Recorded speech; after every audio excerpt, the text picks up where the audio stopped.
Subscribe कीजिए DD की पाठशाला चैनल को और दबाइए बेल आइकन को ताकि आपको नए वीडियो की जानकारी मिलती रहे। हेलो माय स्टूडेंट, आज हम English reader class 6 lesson 2 the sun goes on a holiday का क्वेश्चन आंसर जानेंगे। आप देख रहे हैं डीडी की पाठशाला।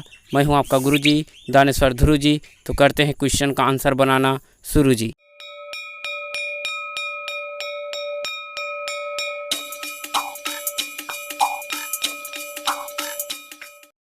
तो आ जाओ भी बच्चों, lesson 2 the sun goes on a holiday, सूर्य छुट्टी पर जाता है का क्वेश्चन आंसर बनाते हैं। रीडिंग कम्प्रीहेंशन, बोध के प्रश्न। आंसर द फॉलोइंग क्वेश्चन, निम्न प्रश्नों के उत्तर दीजिए। तो इस तरह से है। पहला क्वेश्चन देखते हैं। Question number 1, when the sun took a holiday what did the following do, complete the table. अर्थात जब सूर्य ने छुट्टी ली, निम्नांकित ने क्या किया। जो नीचे तालिका में दिया गया है, उन्होंने क्या किया, तालिका पूर्ण कीजिए। तो इस तरह से है। तो आ जाते हैं आंसर 1 पर। When the sun took a holiday then the following did like this. पहला दिया है लिटिल प्लांट, अर्थात छोटा पौधा। तो उसने क्या किया, सर्च फॉर द सन, सूर्य की खोज में था। दूसरा में आ जाते हैं फ्लावर्स एंड लीव्स, फूल और पत्तियां। उन्होंने क्या किया, bent low to the ground, अर्थात जमीन की ओर झुक गए। तो इस तरह से दूसरा बनता है। तीसरा है ट्रीज, अर्थात पेड़, बहुत सारे पेड़ है ना। वो क्या कर रहे थे, मिस्ड द सन, सूर्य को याद किया, अर्थात सूर्य की कमी महसूस हो रही थी। नेक्स्ट है 4 नंबर का, मदर बर्ड, अर्थात मादा चिड़िया, मम्मी चिड़िया।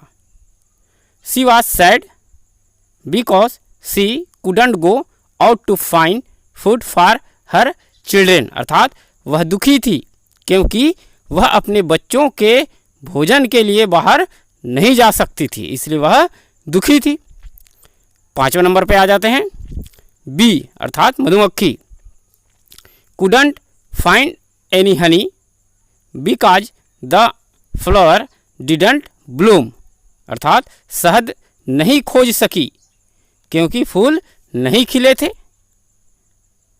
क्वेश्चन इसी का 6वां पॉइंट में आ जाते हैं। मेन वुमेन एंड चिल्ड्रेन, आदमी औरत और बच्चे, वो लोग क्या कर रहे थे, दे ऑल स्टॉप्ड वर्किंग, अर्थात उन सभी ने काम करना बंद कर दिया। तो इस तरह से पहले क्वेश्चन का आंसर बन जाता है। आ जाते हैं क्वेश्चन नंबर 2 पर। Give the words used in the story for home, अर्थात कहानी में घर के लिए उपयोग में लाए गए शब्दों को बताइए।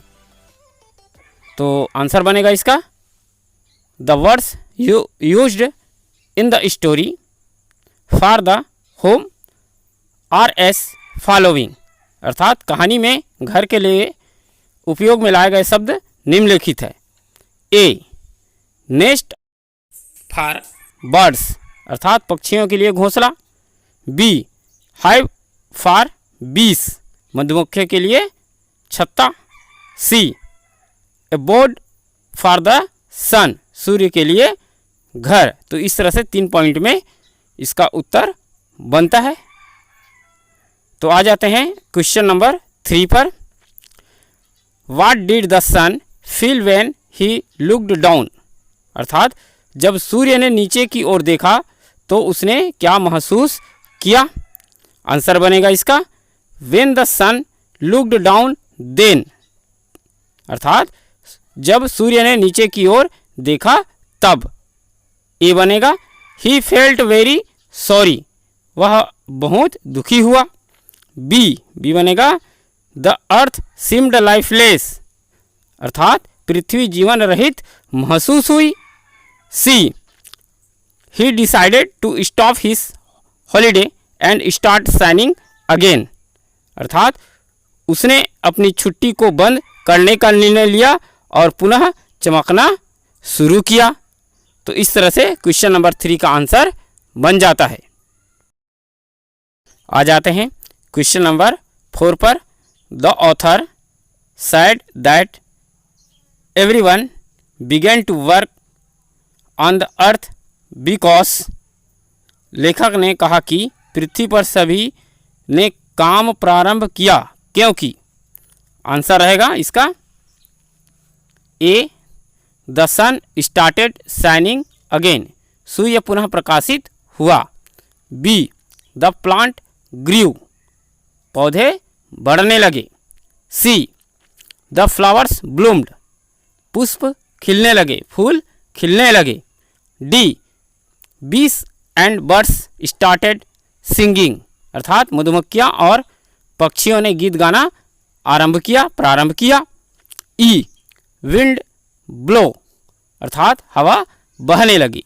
तो इस तरह से क्वेश्चन नंबर 4 का आंसर बन जाता है। अब आ जाते हैं वोकैब्युलरी, शब्द भंडार, शब्दकोश। क्वेश्चन दिया गया है, right the opposite of the given word in the beehive, one is done for you, अर्थात छत्ते के अंदर दिए हुए शब्दों के विरुद्धार्थी शब्द अर्थात विलोम शब्द लिखिए। आपके लिए एक बनाकर के बताया गया है, इस तरह से दिया है।